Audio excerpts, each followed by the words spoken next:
Lectura del Santo Evangelio según San Marcos. Enseguida el Espíritu llevó a Jesús al desierto, donde estuvo 40 días y fue tentado por Satanás. Vivía entre las fieras y los ángeles lo servían. Después que Juan fue arrestado, Jesús se dirigió a Galilea. Allí proclamaba la buena noticia de Dios diciendo: el tiempo se ha cumplido, el reino de Dios está cerca. Conviértanse y crean en la buena noticia. Palabra del Señor.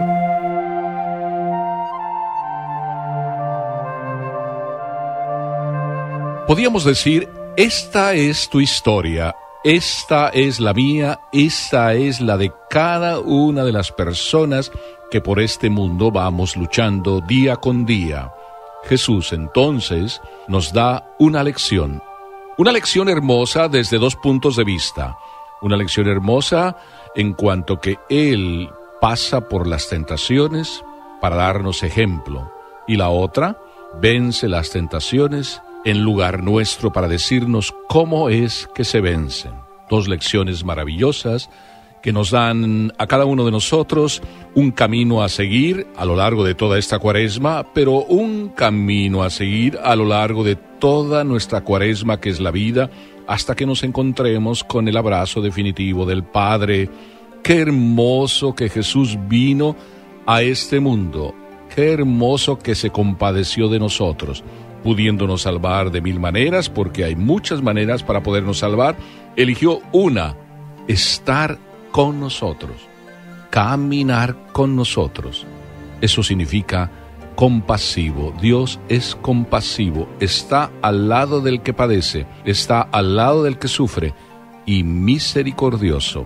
12 palabras que definen a Dios, mejor dicho, 2 palabras que Dios usó para definirse cómo es Él. Dios es compasivo y misericordioso. Y en esto que es compasivo, en esto que camina al lado de nosotros, en esto que nos da ejemplo, lo primero que vemos en este Evangelio entonces es: dejado llevar por el Espíritu Santo al desierto. ¿Cuántas veces nosotros nos dejamos llevar por el Espíritu Santo? Es decir, nos dejamos llevar por esa voz que en el interior de nuestras conciencias escuchamos, donde Dios habla. Yo puedo decir que la mayoría de las veces, pero hay algunas veces que no. Jesús se dejó llevar por el Espíritu Santo y hete aquí para ser tentado en el desierto y enseñarnos qué hay que hacer para vencer. Por consiguiente, experimenta la prueba, sí, pero también experimenta el modo de vencerla y nos dice cómo hay que vencerla.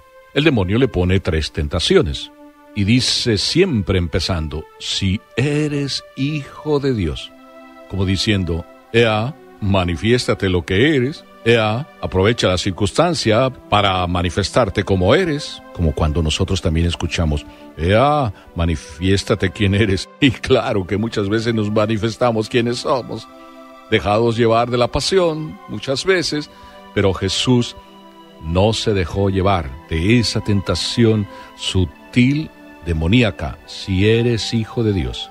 La primera tentación: si eres hijo de Dios, satisface tus gustos. Es más o menos lo que viene a decirle el demonio a Jesús. Satisface tus gustos. ¿Cuál gusto? ¿Estás hambriento? Aprovecha tus poderes para convertir las piedras en pan. ¿Cuántas veces nosotros satisfacemos nuestros gustos más que seguir la voluntad de Dios? Y Jesús nos dice cómo vencer. ¿Cómo? Sí, escúchalo. No solo de pan vive el hombre. El demonio le manifiesta en tentación: satisface solo tus gustos, los gustos del cuerpo, los gustos del hambre, los gustos del pan. Y Jesús responde: no solo de pan vive el hombre. ¿Cuántas veces nosotros estamos tan preocupados de vivir solo del pan y vivir solo para ganar el pan?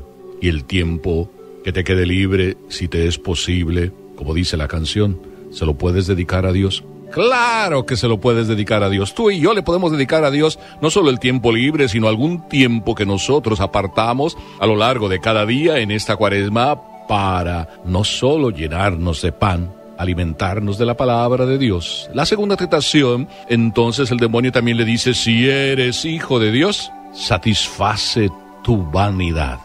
satisface el deseo de hacer el show ahí ante los hombres, justamente ahí en el pináculo del templo, y el demonio le dice: tírate, haznos otro show de vanidad, y tírate, que está escrito que Dios no va a permitir que te dañes. Los ángeles vendrán y evitarán que tú te dañes. Y Jesús le responde también, como tú y yo debemos responder: si nos alimentamos de la palabra de Dios, entonces estaremos tan fuertes como para decir: está también escrito que no tentarás al Señor tu Dios.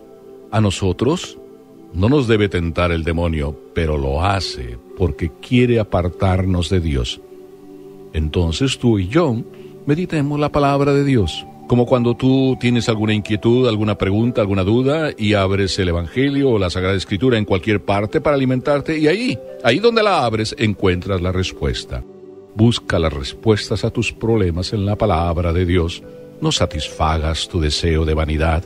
El Señor nos da ejemplo. Y la tercera tentación es como más monstruosa, vamos a decir, la más demoníaca de todas las tentaciones. Ya no le dice el demonio: si eres hijo de Dios, sino simplemente lo lleva a una montaña muy alta y ahí le dice: todo esto te daré, todo esto te daré, es mío. El demonio miente y dice: todo esto es mío y te lo voy a dar si tú simplemente me adoras y te pones de rodillas delante de mí. Vaya, ¿cuántas veces también eso pasa en nuestras vidas? Que el demonio nos dice: todo esto es mío, es decir, todo lo que hay en el mundo es mío, yo te lo doy para que tú lo disfrutes. Y de esa manera nos arrodillamos ante las propuestas del demonio. En nuestra vida puede pasar a menudo, es más, puedo decir que muchas veces pasa en mi vida y en tu vida, que de repente pues nos sentimos engañados. Bueno, digo engañados porque vemos las cosas muy bien, el demonio nos las presenta muy bien, dice que nos va a regalar todo, nos presenta la solución, bueno, la de él, y Jesús nos da una lección: al Señor solo adorarás, a Él solo rendirás culto. Apártate de mí, Satanás.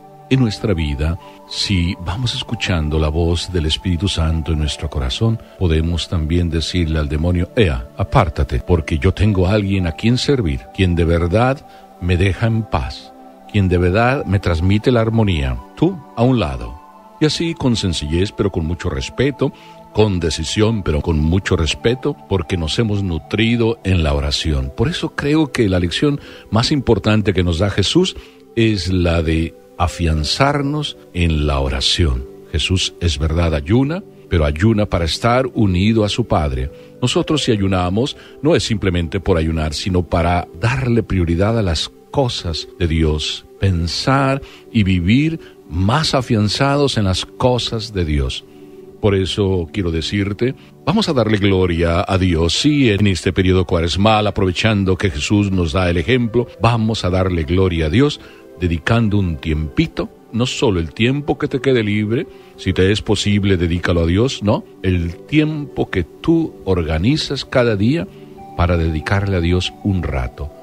Ora, y quizá de manera sencilla te lo puedo decir cómo hacer, al estilo de San Benito: ora y trabaja. Dos cosas que debemos tener presentes: trabaja cuando ores, busca un tiempo para orar y trabaja en ese tiempo cuando estés con Dios orando, y cuando trabajes, ofrece tu trabajo al Señor para que no sea simplemente trabajar por trabajar, sino a Dios ofreciéndole tu trabajo y con Dios trabajando tu oración. Amén.